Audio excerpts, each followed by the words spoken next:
فاكرين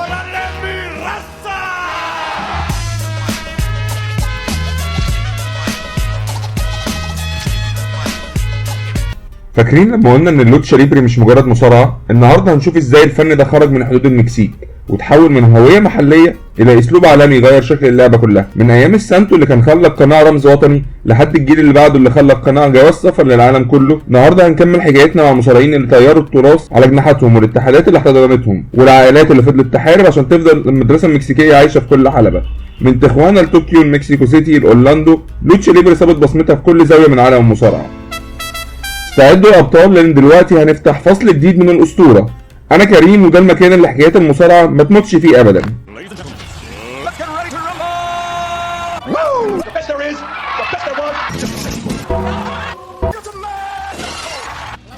حكاوي المصارعه. تخيل معايا كده تدخل مكان مظلم انواره حمراء وزرقاء، في النص حلبة صغيرة كأنها ساحة قتال من فيلم من افلام تارتينو، صوت ضربات مش عادية، كاميرات بتلف حوالين اللقطة كأنك في مشهد سلو موشن، جماهير مش بتتفرج، دي عايشة قصة، ده مش حلم ولا خيال، ده كان مشروع اسمه لوتشا اندر جراوند اللي اتولد سنة 2014، وكانت التجربة اللي قلبت مفهوم المصارعة تماما. الاتحاد ده ما كانش بيقدم مصارعة بس، كان بيقدم دراما متكاملة كأنك بتتفرج على مسلسل اكشن، لكن الابطال فيه لوتشا دورز حقيقيين، كل واحد وراه قصة واسطورة وهوية. الماتشات كانت بتتصور بتقنيات سينمائيه، زوايا كاميرا متحركه، لقطات مقربه على الوجوه، حكايات بين كل ماتش والتاني بتحسسك انك في عالم خيالي تحت الارض، عالم ملوش قوانين الا القوه والرمز. وهنا ظهر جيل جديد من الابطال المكسيكيين، بنتاجون جونيور شخصيته المرعبه، سيارا ميادو يعني صفر خوف، بيكسر دراعات الناس بدم بارد لكن الجمهور بيهتم في اسمه كانه بطل شعبي. فينيكس اخوه الطائر اللي بيقوم من الرماد، سرعه وشجاعه وخطر في كل حركه بيعملها. برنس بوما اللي هو ريكوتشي قبل الشهره، جسد بيتحرك كانه آلة طيران بشريه، حركاته خلت الجمهور يشك هل في جاذبيه فعلا ولا لا، مش مكسيكي بس تحسه لوتشادور حقيقي. مال مويرتس رمز الموت اللي بيرجع من القبر كل مره، وشخصيه كينج كويرنو الصياد المرعب اللي اتحولت بعدين الى سانتوس اسكوبار في WWE، في ظل وجود مجموعه من رموز المصارعه المكسيكيه زي فامبيرو وكونان وظهور شافو جوريرو وبلو ديمون جونيور وكمان ري ميستيريو جونيور في السيزون الثاني، ربط الماضي بالمستقبل. الجميل في لوتشا اندر جراوند انها ما نسختش المصارعه، هي اعاده تعريفها، خلى المصارع مش مجرد مؤدي في حلبة لكن شخصية أسطورية ليه قصة وتاريخ. ولما الناس شافت ده فهمت المدرسة المكسيكية كانت دايما فن قبل ما تكون رياضة. الفن هنا اتجسد والخيال لابس قناع. الاتحاد استمر 4 مواسم بس لكنه ساب أثر ضخم جدا في المصارعة، هو اللي خلى اتحادات زي AEW و WWE بعد كده تبدأ تدخل التصوير السينمائي والمشاهد الدرامية في عروضها. ببساطة لوتشا اندر جراوند خلى المصارعة تبقى فيلم والفيلم يبقى مصارعة. بعد ما أسدل الاستطلاع على لوتشا اندر جراوند، كتير افتكروا ان التجربه دي كانت مجرد فقاعه غريبه، شويه مصارعين لابسين اقنعه وحركات مجنونه، اخراج سينمائي وخلاص خلصت. لكن اللي محدش كان فاهمه وقتها ان الاتحاد ده كان بيزرع بذور جيل جديد، جيل مش بس حافظ تراث اللوتشا ليبري، ده كان مستعد يطوره ويصدره للعالم كله. ولما بدأت AEW رحلتها سنة 2019 كانت الأرض خصبة تماما لاستقبال الجيل ده، اتحاد جديد عطشان للتنوع بيحاول يقدم حاجة مختلفة عن النسخة المصقولة من WWE. وهنا ظهروا هم الإخوة من الجحيم الطائر ذا لوتشا براذرز، بنتاجون جونيور وري فينيكس. من أول لحظة دخلوا فيها كان واضح إن الاتنين دول مش مجرد تاج تيم، دول ثورة متحركة. بنتاجون بوشه الأسود المرعب وصيحته الشهيرة سيارا ميادو صفر خوف كان بيجسد فكرة المقاتل المكسيكي القديم اللي بيواجه الموت بابتسامة. أما فينيكس كان فعلا طائر ما تعرفش بيبدأ منين ولا بينتهي فين، قفزاته وتوازنه، طريقته في تحويل اي حركه مستحيله الى مشهد فني خلت الجمهور الامريكي يسقف واقف. الاثنين دول كانوا امتداد مباشر لروح الاندر جراوند بس على مستوى عالمي. في AEW بداوا يرسموا ملامح الجيل الجديد من لوتشادورز، جيل مش بس بيطير في الهواء لكن كمان بيحكي قصه، بينقل مشاعر، بيخلي الجماهير يصدق ان القناع مش مجرد زي، ده رمز، هويه وشرف. في مباراه من اشهر مواجهاتهم ضد يانج باكس الناس شافت حاجه استثنائيه، حرب بين مدرستين، المدرسه الامريكيه اللي بتعتمد على الدراما والستوري تيلينج، والمدرسه المكسيكيه اللي بتقدس السرعه والابداع والشرف. في الاخر ما كانش في خسر حقيقي لان المباراه دي خلت العالم كله يتكلم عن لوتشا ليبري من جديد. لكن اللوتشا براذرز ما كانوش لوحدهم، وراهم جيش من اسماء جديده بداوا يثبتوا وجودهم في نفس الاتحاد. بانديدو اللي بيخرج من خفه اللوتشادور القديم وقوه مصارع عصري، ماسكارا دورادو اللي بيحافظ على القناع كرمز الهويه المكسيكيه الاصيله، وحتى مصارعين زي دراجون لي واندرادي الايدولو اللي جم من مدارس ثانيه لكن وفضل القناع في القلب كرمز للجذور. مع الوقت AEW فهمت المعادله، عايز تقدم مصارعه حديثه لازم تفتح الباب للمدرسه المكسيكيه. ولما اعلنوا التحالف الرسمي مع اتحاد CMLL اقدم اتحاد مصارعه في العالم، الكل فهم ان ده مش مجرد تعاون، ده عوده للاساس، للجذور اللي خرج منها السحر. التحالف ده فتح الباب لظهور جيل جديد تماما من اللوتشادورز على الشاشات الامريكيه، جيل بيحافظ على التراث بس بيقدمه بلغه حديثه. كمان شفنا MJF بيقف قصاد مصارعين من CML في مواجهات ناريه بقياده الاسطوره ميستيكو، وشفنا دخول ابطال جدد زي هولوجرام وبيست مورتوز وتشيتشيرو وكلون. حتى الجمهور الامريكي بدا يتعامل مع الاقنعه بشكل مختلف، زمان كانوا يشوفوها مجرد زي غريب، دلوقتي بقت رمز الهويه ورساله احترام لتاريخ كامل من المصارعين اللي ضحوا بكل حاجه عشان يحافظوا على تقاليدهم.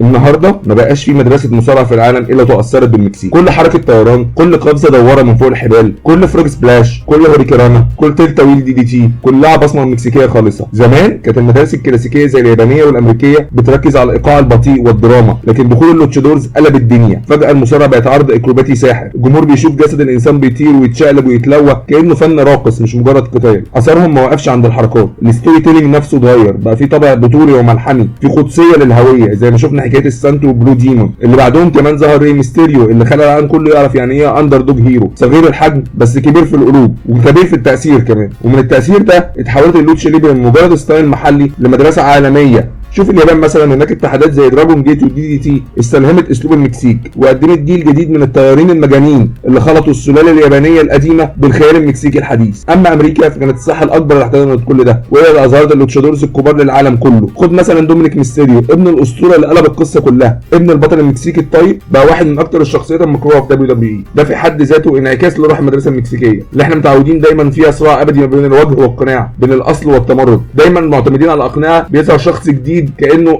يعني الشخصيه الشريره بتاعت البطل الاصلي، والاثنين يواجهوا بعض. لكن الاغرب من كده ان WWE نفسها ما اكتفتش بشراء النجوم، دي اشترت اتحاد تريبل اي المكسيكي رسميا في واحده من اغرب الصفقات في تاريخ المصارعه. مش بس كده، بدات تدمج نجوم المكسيك في برامجها بشكل اوسع، كانها بتقول اللوتشا ليبرا مش ضيف عندنا، دي بقت جزء من العيله. وضمت كمان اللوتشا براذرز، بس مصره تفرقهم كل واحد في سكه كعاده WWE مع اغلب الفرق الناجحه. مش قادر افهم ليه.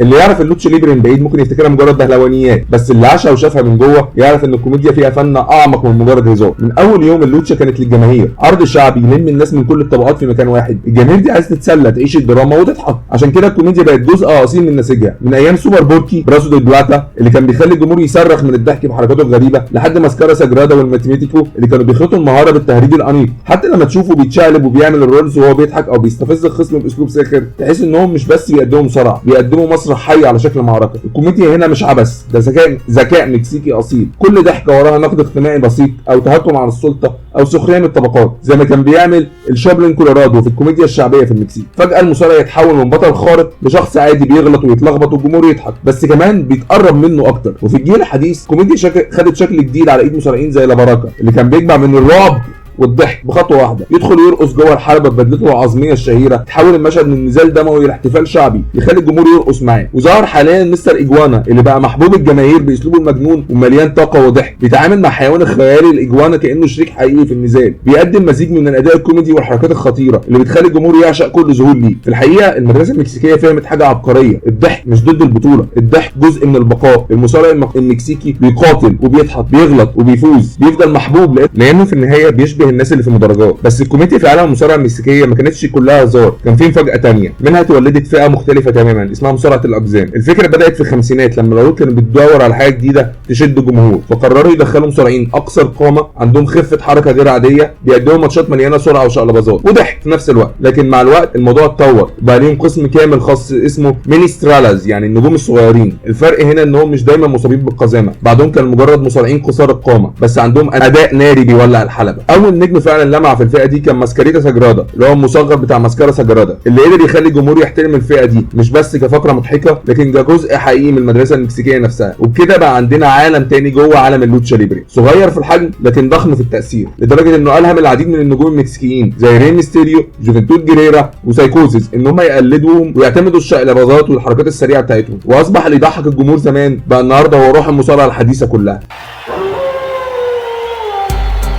المدرسه المكسيكيه مش مجرد اسلوب، دي ثقافه كامله فيها القداسه اللي بيمنحها القناع، والجنون اللي بيخلي الجمهور يعيش معاهم كل لحظه، والكوميديا اللي بتقولك ان المصارع ممكن يكون بطل وممكن يكون انسان عادي بيتألم وبيضحك في نفس الوقت. مدرسه فيها شعبيتك اهم من الالقاب والاحزمه، كبرت واستمرت على عائلات بتتورث من العشرينات لحد النهارده. هتلاقي اغلب المصارعين اسمهم جونيور يعني الصغير او الهيشيو يعني الابن، وهتلاقي ناس في اسمهم الاثنين، وفي عائلات اسامي الاخوه كان بالارقام من كتر ما هم كلهم بيلعبوا مصارعه زي الفيلانو، من اول السانتو اللي اتدفن وهو لابس القناع، ومعاه بلو ديمون اللي خاض معارك اسطوريه على الحلبه والسينما مع السانتو، من بعدهم ايدي وريرو اللي صدر روح اللوتشا للعالم كله، والطائر ري ميستيريو، ثم بنتاجون جونيور وري فينيكس اللي خلوا الطيران المكسيكي يوصل اقصى درجات الابهار، وحاليا دومينيك ميستيريو اللي بيحاول يلاقي لنفسه مكان بين الاساطير. كلهم بيثبتوا ان اللوتشا ليبري مش مجرد حركات طايره، لكن فن بيحكي قصه بلد وشعب وهويه. مهما اتغيرت العصور او اتحولت الحلبات من مكسيكو سيتي لهوليود، اللوتشا ليبري هتفضل دايما رمز الحماس، الدراما والضحكه اللي بتطلع من وسط الالم. لو حبيت الحلقه ما تنساش تعمل لايك وتشترك في القناه وتشاركها مع اصحابك. شاركونا في الكومنتات ايه اكتر مصارع مكسيكي بتحب تشوفه وليه، ونشوفكم في الحلقه الجايه من حكاوي المصارعه. DDT up top. Oh my God! In midair, tries to send him into the ropes. Reversal by Dorada. Tierras, no. Dorada light on his feet to say the least. A pump kick, staggering Bandito over the top. Oh.